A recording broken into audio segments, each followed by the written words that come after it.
Good morning students, myself Nisha. So in this video we have started the unit number 5, that is organizing. So in this video we have studied about the organizing, its important in process. So in the another video we have discussed about these two units of unit 5. So one by one we have started and let's see. So first of all, meaning of organizing. It refers to the process of defining and grouping the activities of an enterprise and establishing authority relationship among them.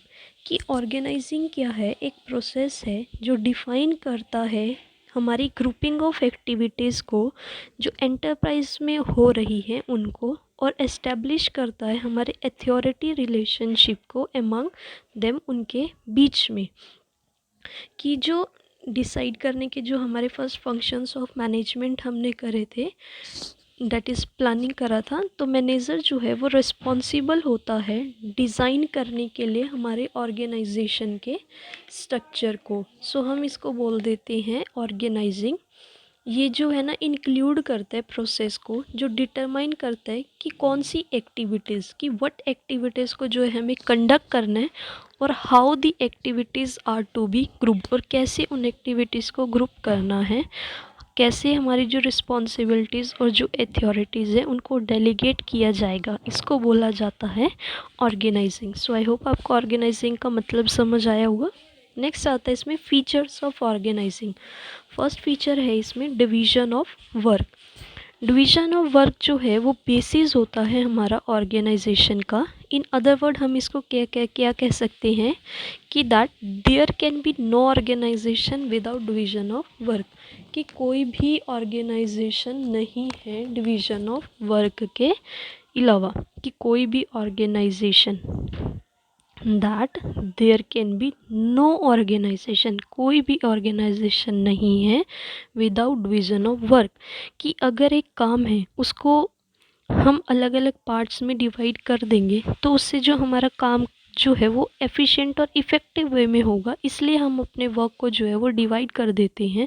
तो organising में भी हम यही करते हैं। जब हम अपनी ग्रुप ऑफ एक्टिविटीज़ को देखते हैं, हम हर एक ग्रुप का अलग अलग काम जो है वो उनको डेलीगेट दे देते हैं, उनको अथॉरिटी दे देते हैं उस काम को, तो उसको बोला जाता है division of work.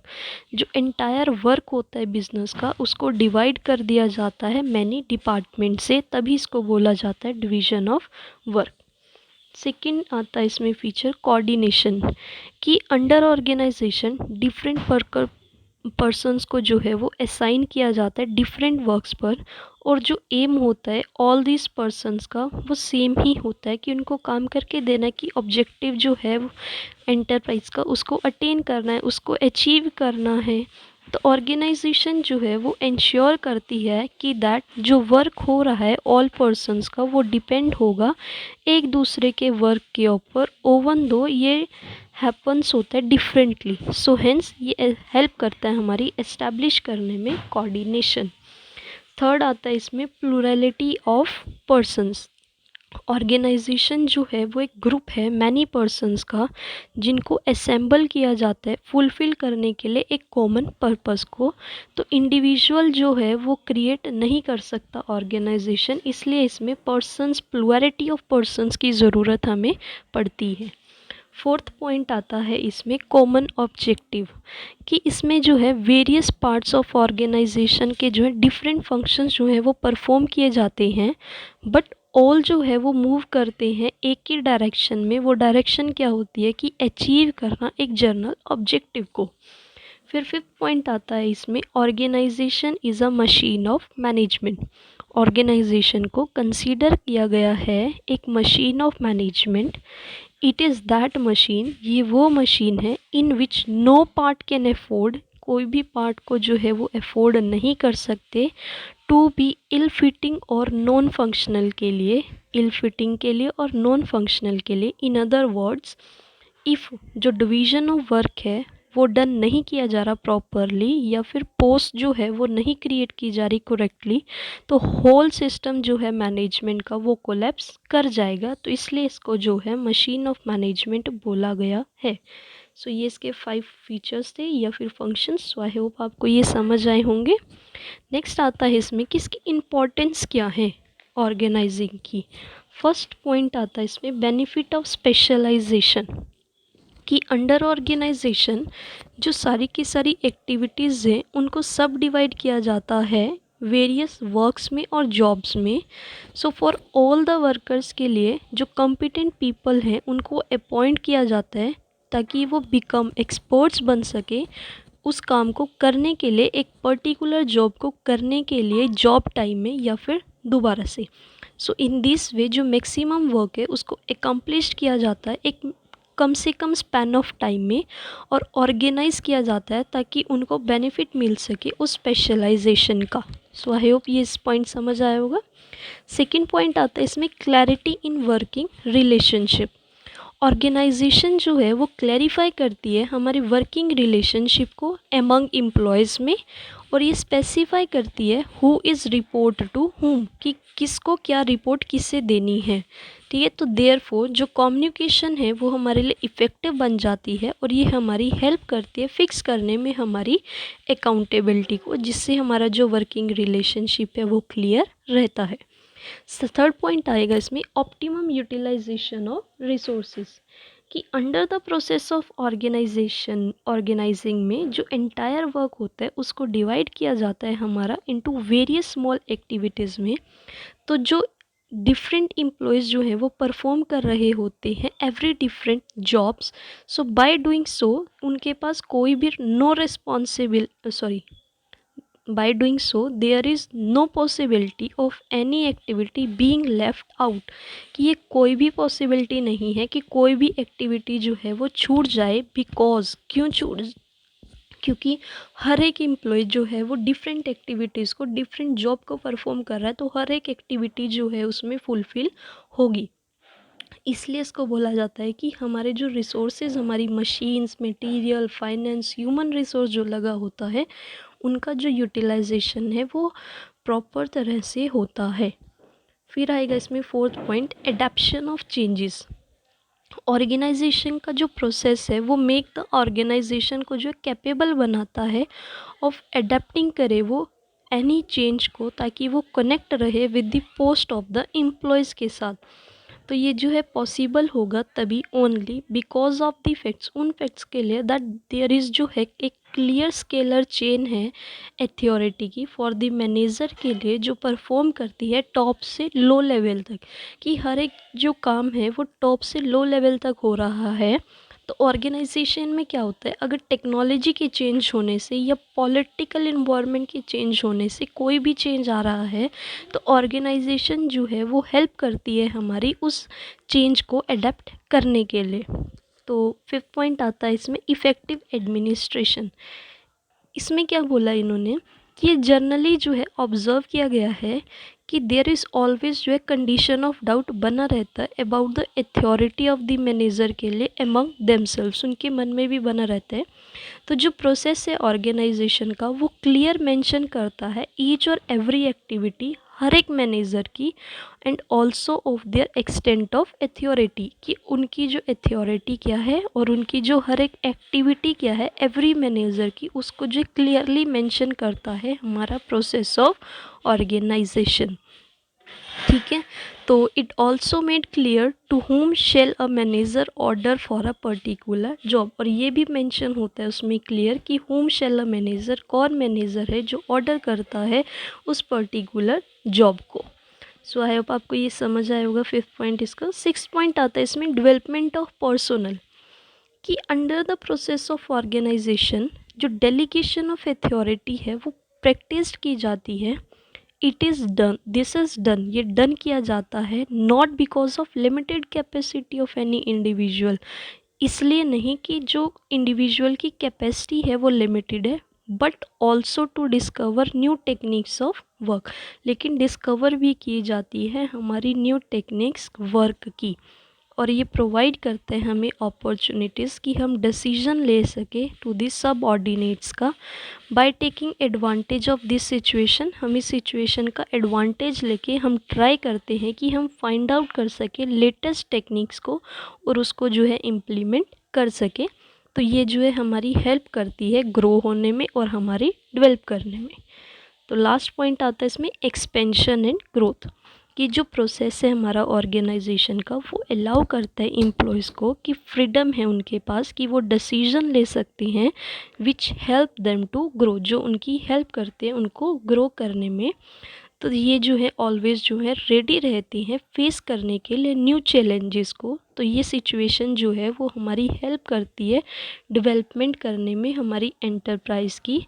So this help, ये हमारी हेल्प करते इंक्रीज़ करने में हमारी अर्निंग कैपेसिटी एंटरप्राइज की, विच इज़ टर्न हेल्प, जो बदल जाती है हमारी हेल्प करने में डेवलपमेंट होती है जिससे हमारी, तो इस तरह से हमारा एक्सपेंशन एंड ग्रोथ होता है।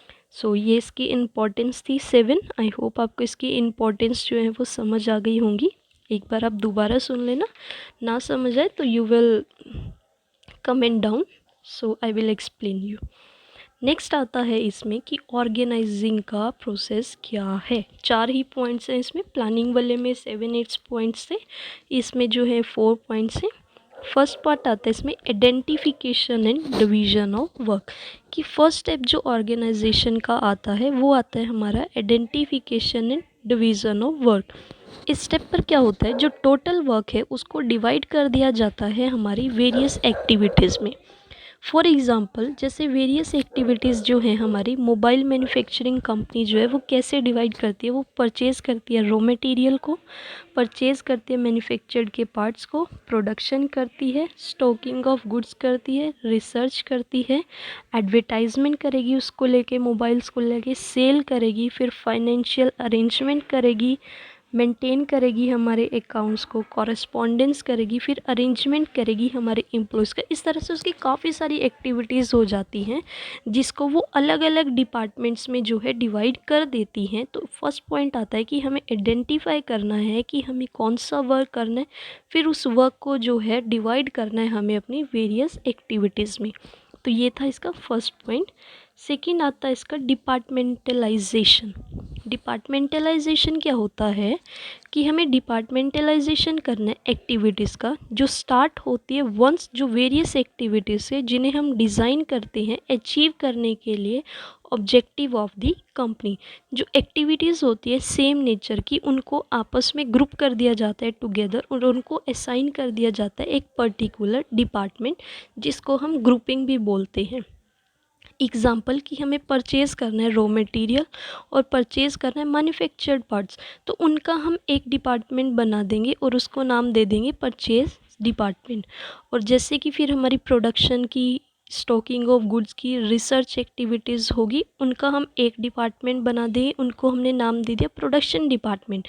सो इस तरह से सेम वर्क की एक डिपार्टमेंट बना देना, एक ग्रुप बना देना, जिससे जो वर्क है वो हमारा बहुत ही ईजिली वे में हो जाएगा और एट द लास्ट हमारा जो बिज़नेस का ऑब्जेक्टिव है वो भी अचीव हो जाएगा। तो इस तरह से डिपार्टमेंटलाइजेशन होता है। फिर इसमें थर्ड पॉइंट आता है assignment of duties. Assignment of duties क्या होता है, इस स्टेज पर क्या होता है, जो रिस्पॉन्सिबिलिटी होती है एक ईच इंडिविजुअल की और जो उसकी पोस्ट होती है वो डिसाइड कर दी जाती है। एग्ज़ाम्पल जैसे कि जो परचेज़ मैनेजर है will be given the task, उसको जो टास्क दिया जाता है परचेज़ करने का गुड्स का, और जो सेल मैनेजर है उसको वर्क दिया जाता है सेल करने का गुड्स का, और जो एडवर्टाइजिंग मैनेजर है उसको वर्क दिया जा रहा है एडवर्टाइजमेंट का। इन द सेम वे जो फाइनेंस मैनेजर है उसको रिस्पॉन्सिबिलिटी दी जाती है कि इसको फाइनेंस की अरेंजमेंट करनी है। तो जब हम असाइन कर देते हैं इन ड्यूटीज़ को तो ये इम्पॉर्टेंट हो जाता है हमारा कि हम मैच करें नेचर ऑफ वर्क को और कैपेबिलिटी ऑफ पर्सन को to whom the work is given, कि हमने जिसको वर्क दिया है क्या उसकी कैपेबिलिटी है, क्या उसका नेचर ऑफ वर्क वही है, वो करना भी चाहता है या नहीं। इसमें हम ड्यूटीज़ को क्या कर देते हैं, असाइन। लास्ट पॉइंट आता है इसमें एस्टेब्लिशिंग रिपोर्टिंग रिलेशन। जब व्हेन 2 और मोर देन 2 पर्सन्स, जब 2 या 2 से ज़्यादा पर्सन्स जो हैं वो वर्क करते हैं एक कॉमन गोल को अटेन करने के लिए, तो जो उनका इंटर रिलेशनशिप है उसको डिफ़ाइन कर दिया जाता है वेरी क्लियरली। सो एवरीबडी जो है, हर एक जो है वो जानता है एज कौन उनका सुपीरियर है एंड कौन उनका सबऑर्डिनेट है। फॉर एग्ज़ाम्पल जो परचेज़ मैनेजर है वो हमारा सुपीरियर होता है हमारे सारे एम्प्लॉयज़ के ऊपर परचेज़ डिपार्टमेंट का, और वो रिसीव करते हैं ऑर्डर्स उनसे, और ऑल्सो जो है वो रिस्पॉन्सिबल हो जाता है उन चीज़ों के लिए भी।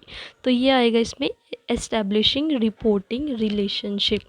तो ये इसका जो है ऑर्गेनाइजिंग का प्रोसेस था। 4 ही पॉइंट्स हैं और बहुत ईजी हैं कि हमें वर्क को आइडेंटिफाई करना है, आइडेंटिफाई करके उस वर्क को जो है डिवाइड कर देना है हर एक तरह से, ठीक है, कि क्या क्या वर्क है, क्या करना है, क्या खरीदना है, क्या बेचना है, कैसे फाइनेंस का अरेंजमेंट करना है, कैसे प्रोडक्शन करना है, क्या रिसर्च करनी है, कहाँ से स्टॉक करना है, सबका वर्क को जो है हमने डिवाइड कर दिया। सेकेंड आता है डिपार्टमेंटलाइजेशन की, जो परचेज से रिलेटेड काम है सारा का सारा, उसका हमने एक डिपार्टमेंट बना दिया, परचेज डिपार्टमेंट। जो प्रोडक्शन वाला डिपार्टमेंट है उसका एक डिपार्टमेंट बना दिया, प्रोडक्शन डिपार्टमेंट। ऐसे ही जो भी अलग अलग टाइप के वर्क हैं और सेम ही वे में करना है, उनका हम एक डिपार्टमेंट बना देते, तो इसमें हम क्या कर देते हैं, डिपार्टमेंटलाइजेशन।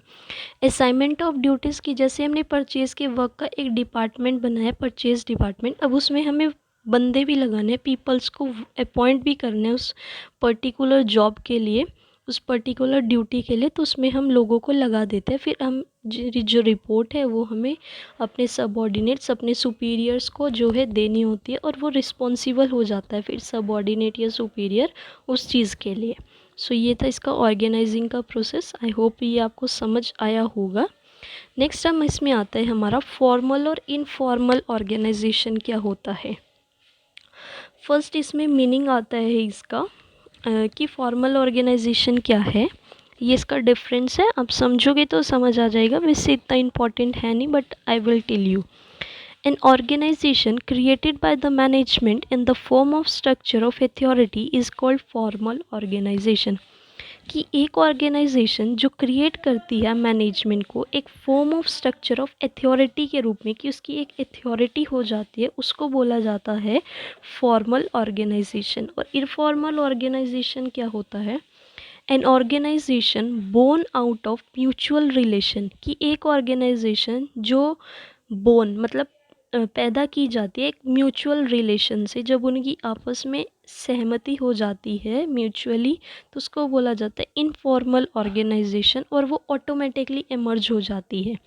फिर इसका सेकंड ओरिजिन क्या आता है, it is established because of the rules and policies of the organization. ये एस्टैब्लिश की जाती है बिकॉज रूल्स और पॉलिसीज़ के लिए, और ये एस्टैब्लिश की जाती है हमारे सोशल रिलेशनशिप के लिए। अथॉरिटी जो है वो बोर्न आउट होती है पोस्ट के थ्रू इन दी ऑर्गेनाइजेशन में, और वो मूव होती है हमारे डाउनवर्ड्स। और जो इसमें अथॉरिटी है वो एग्जिस्टेंस में आती है बिकॉज जो इंडिविजुअल वर्चूज़ के कारण, और जो अथॉरिटी है वो मूव होती है डाउनवर्ड और एक हॉरिजॉन्टल वे में। फिर जो बिहेवियर है वो प्री डिटरमाइंड होता है, it means that it is known before hand, कि वो पहले से ही बिफोर हैंड जानते हैं हु विल डू वट, कि किसे क्या काम करना है, और who will he do it, और किससे उन्हें काम कराना है, एंड कौन उनका बॉस है, और कौन उनका सबऑर्डिनेट है, उनको सब पता होता है इनका बिहेवियर। और जो इनफॉर्मल ऑर्गेनाइजेशन का जो बिहेवियर होता है वो डिपेंड करता है एक इंडिविजुअल अटैचमेंट से, जिसका मतलब होता है वो प्री डिटरमाइंड नहीं होता। जो फ्लो ऑफ कम्युनिकेशन है वो डिफाइंड होता है, और वो मूव करता है एक स्केलर चेन अथॉरिटी के रूप में, कि उन्हें पहले टॉप लेवल को बतानी है, फिर वो मिडल तक जाएगी, फिर वो लोअर लेवल तक जाएगी, लोअर से वो एम्प्लॉयज़ तक जाएगी। तो इस तरह से एक स्केलर चेन की अथॉरिटी में जो कम्युनिकेशन है वो मूव करती है। इनफॉर्मल में कम्युनिकेशन डिफाइंड नहीं होती, वो मूव नहीं करती किसी भी डायरेक्शन में। और जो नेचर है फॉर्मल ऑर्गेनाइजेशन का वो ज़्यादा स्टेबल है, और फॉरकास्टिंग जो है उसकी पॉसिबल है। और जो इनफॉर्मल है वो टेम्परेरी होती है, और वो लेस स्टेबल होती है, और उसकी फॉरकास्टिंग जो है वो अवेलेबल पॉसिबल नहीं होती। लास्ट पॉइंट आता है इसमें leadership. Because of their high rank, formal organization में उसकी हाई रैंक के कारण जो मैनेजर होता है वो लीडर होता है, और जो इनफॉर्मल ऑर्गेनाइजेशन होती है उसमें लीडर को जो है वो इलेक्ट किया जाता है। सो ये थे इसके फॉर्मल और informal organization. So I hope आपको ये समझ आया होगा। सो ये हमने जो है इसकी फर्स्ट जो यूनिट है वो कंप्लीट कर लिया। हम एक बार ओवरव्यू कर लेते हैं। हमने स्टार्ट किया था ऑर्गेनाइजिंग, हमने पढ़ा फर्स्ट वाला यूनिट ऑर्गेनाइजिंग की इम्पोर्टेंस एंड प्रोसेस।